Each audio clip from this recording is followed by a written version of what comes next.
Welcome back. Today we're diving into my Vampire System. Part 2, a dark fantasy tale of power, blood, and survival. Let's begin. Tribute in their life. 3. Military school. Due to the war between humans and the Dalki, every individual was required to go to military school for the duration of 2 years. Although humans and the Dalki were currently embracing a peaceful period, nobody believed it would last forever. The Dalki were not to be trusted. Their taste and hunger for power and their desire to control creatures they considered to be beneath them could hardly be kept at bay. Every single day there would be news regarding one race antagonizing the other, even on the verge of waging war. The citizens had this foreboding that an altercation could break out at any moment. Quinn quickly went to the toilet before heading off with Sergeant Griff. His bladder felt like it was going to burst any second now because of the sheer amount of water that he had drunk. Once he stepped out of his room, welcomed by the outside world, something strange happened. A new notification screen appeared in front of his eyes. Your body is being hit by direct sunlight. You are affected by the sunlight. All stats will be halved while you are exposed to the sunlight.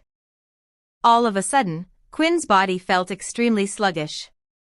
He felt like he had just finished running a marathon and now needed to rest. His arms and legs felt heavier than usual, but there was nothing he could do about it. Quinn proceeded to inspect his status while Sergeant Griff gave him a strange look for stopping as soon as they had set foot outside. Are you okay, boy? The sergeant asked, getting ready to apprehend the boy in case he planned to make a run for it. Every year they would have some unwilling to come peacefully. However, Quinn was not listening, nor did he have any plans to escape his responsibility. He was merely too busy looking at the screen before him, seeing that his stats had gone down. However, it wasn't just his stats, his HP had also been drastically reduced. HP 5/5. Strength 5 out of 5. Stamina 5 out of 5. Agility 5 out of 5. What kind of drawback is this? Quinn wanted to shout out, but he was still aware that he was no longer alone. Quinn? The sergeant called out again. He was still staring at the screen as another notification appeared. You have received a new quest. Daily quest, avoid direct sunlight for 8 hours. Reward, 5 EXP. Quinn's mood was lifted as soon as he saw the new daily quest. Unlike the one that required him to drink water, this was something that he could do naturally just by sleeping. If the system worked the same way it did in games he had heard about, that would mean that once Quinn had earned 100 EXP, he would be able to level up and also increase his stats. Hence, the more daily quests Quinn got, the better it was for him. What are you doing walking so slowly? The school will eat you alive if you carry on like that. Sergeant Griff shouted, waking him up from his stupor. Quinn reached a large bus parked just outside of his apartment block. When he entered the bus, he noticed that it was already full of students who should be the same age as him. Some steps back, Griff stood watching him, his hands behind his back. Quinn had not even realized that the soldier had stopped. When he turned back to look at Griff, he could have sworn that Griff was a stone statue. He turned back to the bus in front of him and discovered that he didn't recognize any of the students. That could only mean that they had all come from a different school. He felt a little relieved. With these new people, maybe the bullying would stop. Since nobody knew him, he had a chance to impress them, maybe even make some friends. He opted to sit at the front of the bus since it was the only seat that was still available.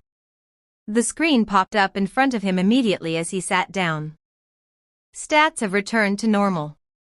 It appeared that avoiding direct sunlight meant his stats would instantly return to normal. He was happy for it, since his body felt reinvigorated once again. As if a heavy weight had been lifted from his body. Well, at least it looks like it's only direct sunlight. The students were all talking to each other in excitement, but that stopped as Sergeant Griff boarded the bus. All right, it's time for us to head to the military academy. He announced, signaling the driver to begin their departure. The bus jerked to life and started to move. The students were finally on their way. There was silence in the bus throughout the journey. Whenever a student started to speak, Griff would immediately glare in their direction, prompting the student to shut their mouth. Griff didn't even have to say anything, since they all knew what he wanted, just by staring them dead in the eye. About 10 minutes into their journey, the pop-up screen came up again, and Quinn received another message. A substance in the air has been detected. You are feeling sleepy. Resistance +1. Quinn found this message quite strange. So, he started to check out the interior of the bus. He noticed that half of the students were already asleep and the other half were drowsing off. He tried to fight it, but felt his body getting heavier. His eyelids were shutting down. At long last, even Quinn felt dizzy as sleep hovered around his consciousness. Your resistance to the substance has increased. Resistance +1. Then, he heard the sound of loud footsteps coming towards him. He looked up to see Sergeant Griff hovering above him. Looks like a few of you were able to resist the sleeping gas. Guess we'll just have to bag you. A black bag was thrown quickly over Quinn's head and his vision was completely covered. The gas started to slowly creep up on his consciousness, overpowering him. There was nothing he could do. His hand fell limply by the side and he dozed off, abandoning consciousness. After a while, Quinn felt a splash of cold water chucked over his head. It served its purpose, immediately jolting him awake.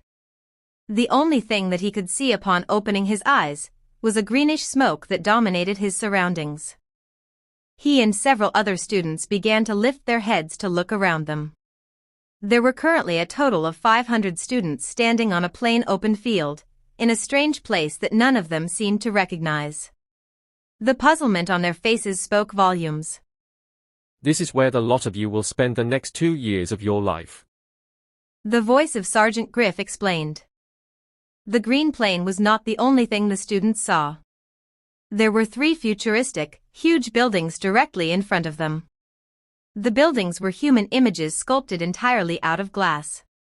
Each one stood at least 60 feet tall, but that was not the only thing that the field overlooked. They were standing on an elevated platform with a city in front of them, a hidden city.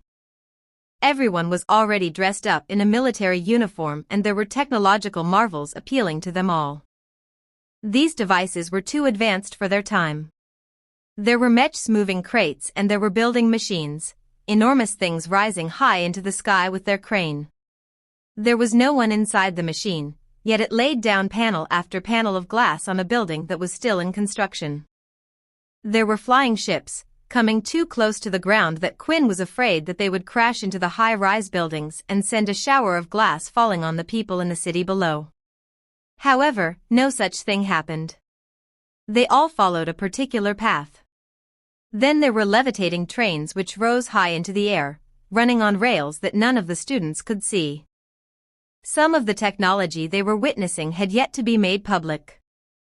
After the first war with the Dalki race, the humans had managed to make leaps in all sorts of technological fields. This was because they had managed to salvage a lot of equipment from the Dalki once the war was over.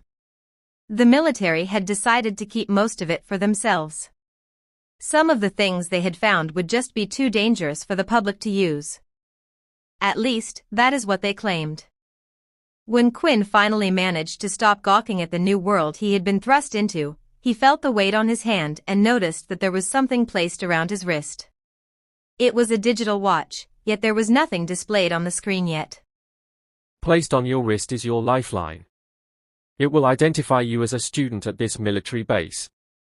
It will allow you to access certain areas, pay for food, and all sorts of other things.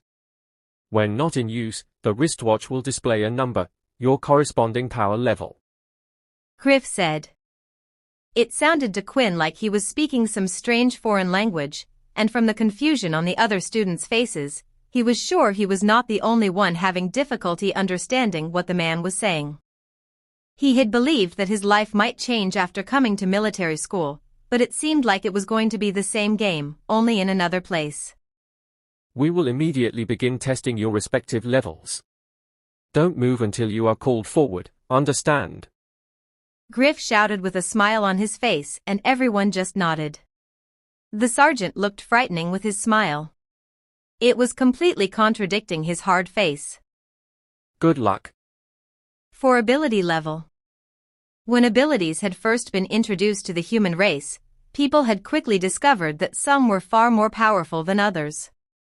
The abilities themselves were also different from person to person. They were dependent on how many mutant cells could be activated within the body and how much a person's body could withstand. Not long after, came the introduction of the power level system, which differentiated between a total of 8 power levels. These levels indicated how many mutant cells were in the body but not how strong the ability was. The military further divided them into subcategories. 1.1, 1.2, all the way to 1.9.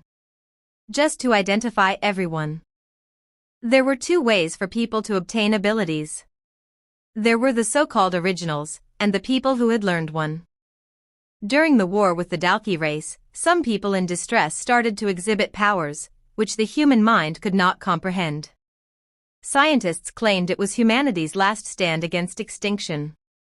The power the originals could display had come as a shock to the Dalki and had proven to be enough to push them back. These new superheroes realized that they could share their powers with other people. So they did it quickly since humanity depended on these strange powers for survival. They wrote down how they accomplished this and put the information down in things that would later become known as ability books. After the First War had ended, the books were no longer distributed freely and instead started to go on sale to the public. The first ability users had realized that their powers now put them at the top of the food chain and they wanted to make the most of it. The military decided to keep some of the more powerful abilities to themselves. From that point forward, ability books ranging from level 1 to 5 were the ones sold to the public, while giant corporations and the military connived with the first known ability users to keep the higher level versions to themselves. As such, if one was an ability user, they either belonged to an original family or one would have learned the ability from a corresponding book. Unsurprisingly, the originals were stronger and accessed higher levels than the rest of the human race. Additionally, not all ability users had chosen to share their abilities with the outside world and some had decided to keep it exclusive to their own bloodline. Originals usually had the strongest of abilities that couldn't be measured using the power system. After the demise of his parents, Quinn had not had any family members to support him. He had lacked the means to buy even the cheapest ability book and as far as he knew his family had not been special enough to be an original. Now, after all these years, it seemed like he had managed to obtain an ability after all. Even though he never heard of an ability book like his before, so he didn't even have a clue what power level it had mutated his cells to. Usually, on the front, there would be a technique that could help you master your ability up to a certain power level. Unfortunately, the book had disappeared and with it whatever knowledge it had contained. Quinn lifted up his hand to look at the watch, which indicated his current power level was 1. When he looked around, he noticed that everyone else's watches currently showed the same number. Sergeant Griff was standing in front of all the students, calling out names in groups of 5. These students would then be transported somewhere to take the test. Quinn was hopeful at first, thinking that he might have been able to change his ability level for once, but the screen which had popped up before him caused him to worry. You are being hit by direct sunlight. All stats will be halved. He had no correlation on how good 10 strength, 10 agility, and 10 stamina were. He just knew that it would be greater than his current 5, which didn't bode well for this upcoming test. But if his eyesight was anything to go by, then it should mean that it would place him at least in the top condition of a normal human being. Right now though, Quinn felt incredibly weak and sluggish. His body felt extremely hot, and he was sweating buckets. Quinn thought it was a good thing he had drunk a load of water beforehand. Otherwise, he would have been extremely dehydrated. Hey, you okay? A stranger standing next to Quinn asked. The stranger had slick blonde hair and hazel green eyes with a chiseled face and sharp jawline. He stood before him at a height of 6 foot 2 inches tall compared to Quinn's 5 foot 11 inches. He looked to be the type of person Quinn would have usually avoided in his school, as everyone would always pay attention to them, and boy did Quinn hate attention. If you want, I can call someone for help. The stranger offered. It's okay, I'm just a little bit nervous about the testing. Quinn lied as he tried to ignore his tired body and stand up straight. The stranger's eyes roamed over Quinn's body with concern. Quinn was quite skinny for his age, not having a lot of muscle on him, and right now, he looked incredibly weak. To the stranger, Quinn looked like the type of boy who would be a prime subject for bullying. Being in a new place and not knowing anyone's power levels, of course, he would be nervous. Quinn sighed. If he was to get a level 1 rating again, the same thing from his school would most likely repeat itself. Well, don't be. I'm quite strong, you know. If anyone messes with you, you can come and ask me for help. The stranger offered, smiling. Quinn returned the smile, yet he couldn't help but feel uneasy. Quinn didn't usually get on with the active, positive type of person. In fact, he did not get on well with anybody, but he found it hard to dislike the boy, especially for being the first person to offer his help. The name's Vorden, by the way. The other boy introduced himself and placed his hand out. Quinn looked at Vorden's hand. It was the first time in his life someone had treated him like a normal human being, but he was afraid that would quickly change. Should his ability turn out to be a low-leveled one, he would probably take back his offer of friendship, but at least for a short time Quinn just wanted to forget about all that. My name's Quinn. Quinn replied as he shook Vorden's hand. Use of an ability has been detected. The ability has been rejected. Once the system messages appeared, Quinn looked at them strangely. He then noticed that Vorden still hadn't let go of his hand. Then the system repeated the message once again. Use of ability had been detected. The ability has been rejected. Quinn forcefully pulled his hand back. The system was clearly telling him that Vorden was trying to use his ability on him. The other even had a puzzled look on his face as he stood there. What is your ability? Vorden eventually asked. Quinn paused, thinking for a while whether he should answer or not. Ultimately, he wanted to see Vorden's real reaction. I don't have an ability. Vorden no longer had a puzzled look on his face, but he did not look pleased either, as if the answer had been insufficient to sate his curiosity. But before he could say anything, Sergeant Griff made an announcement. Next group, Quinn Talon, Vorden Blade, Peter Chuck, Layla Munro, and Erin Haley. Come to the front to take your test. 5 No ability. Once the 5 students heard their names being called, each of them began to make their way towards the sergeant, who was waiting for them in front of the crowd. Apart from Quinn and Vorden, there was another boy in their group. Peter looked to be the most nervous among anyone there. He would constantly look around him and he couldn't stop fidgeting either. His body frame was quite small, but it suited him for he wasn't that tall either. Looking at him reminded Quinn of himself. A small frame with glasses and scruffy brown hair, he was not much for a physical attraction. The other 2 members were both girls.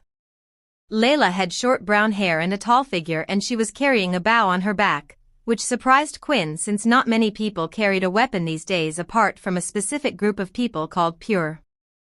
They were a group of people who claimed that abilities were a blight upon humanity and instead opted to use weapons. However, they were very rare and Quinn had never met anyone who belonged in the faction in his life. He had merely heard stories about them. Erin, on the other hand, was the type of girl whose beauty turned necks. Her proportions were perfect, not too big and not too small, and she had long silky hair with a magnificent golden hue. The only problem was her facial expressions. Even while walking through the gathering of people, not once did her expression change. It stayed stiff and neutral and made her appear cold. The awe on the faces of the other kids was lost on hers. As Quinn was walking to the front, he noticed that he couldn't recognize any of the students there, and it seemed like the others were not familiar with anybody either.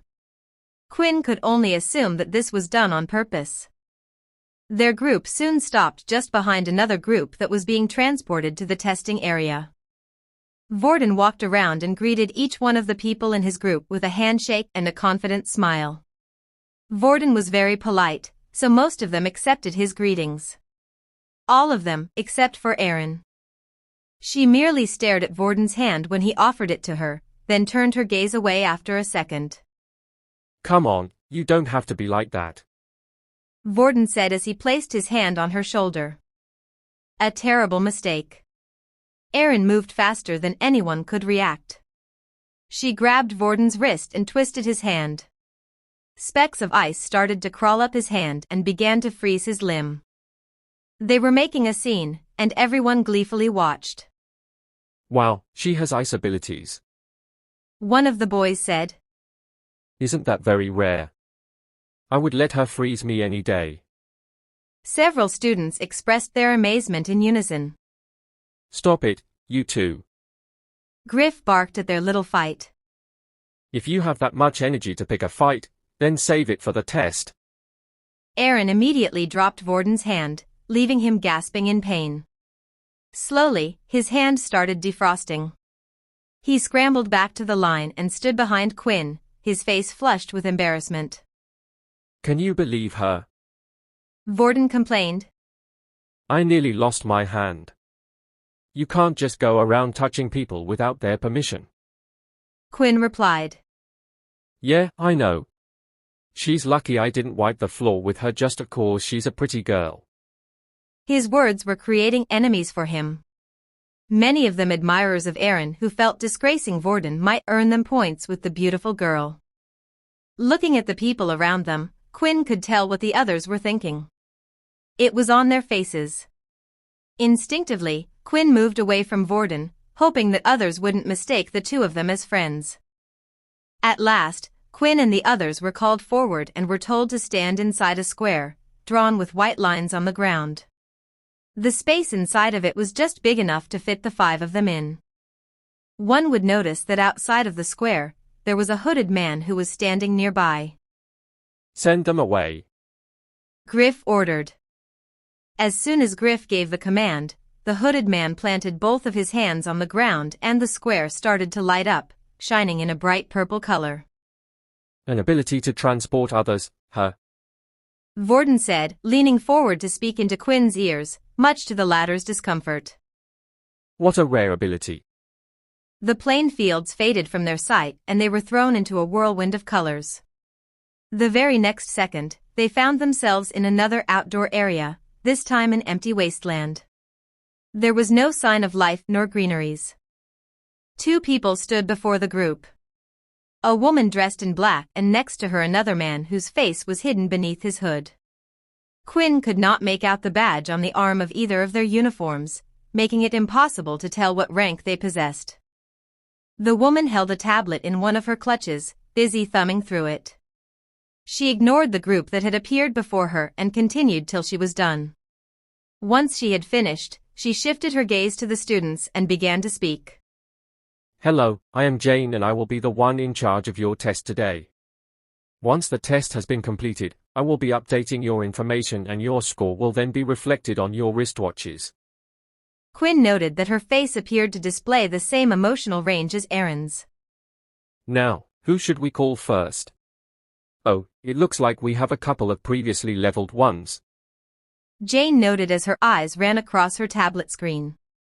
The tablet seemed such a delicate thing to hold in this place where the beautiful city was out of sight. The information the woman made mention of had been passed down from their previous schools.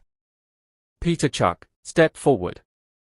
The nervous, small-physiqued Peter did as he had been told, looking even worse than before.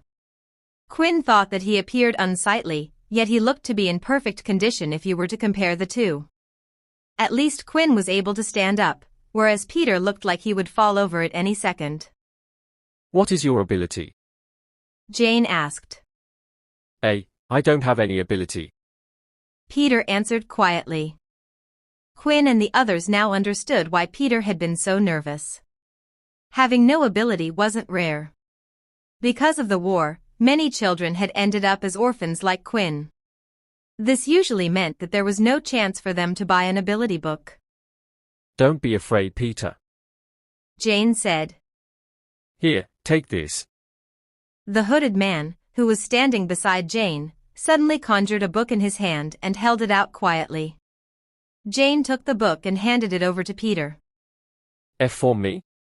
You're just giving this to me for free. Peter asked with utter excitement in his voice. Thank you. Study the book in your own free time. When you have finally learned to use it, you can come back to redo the test, but for now, I'll have to temporarily award you a level 1 power status. Even though Peter had received a level 1 power status, he didn't care about it. At this moment, he only felt hope. His life could finally turn around due to the book that he had just received. Quinn Talon, step forward. Jane ordered, looking at him. Quinn did as he was told. What is your ability?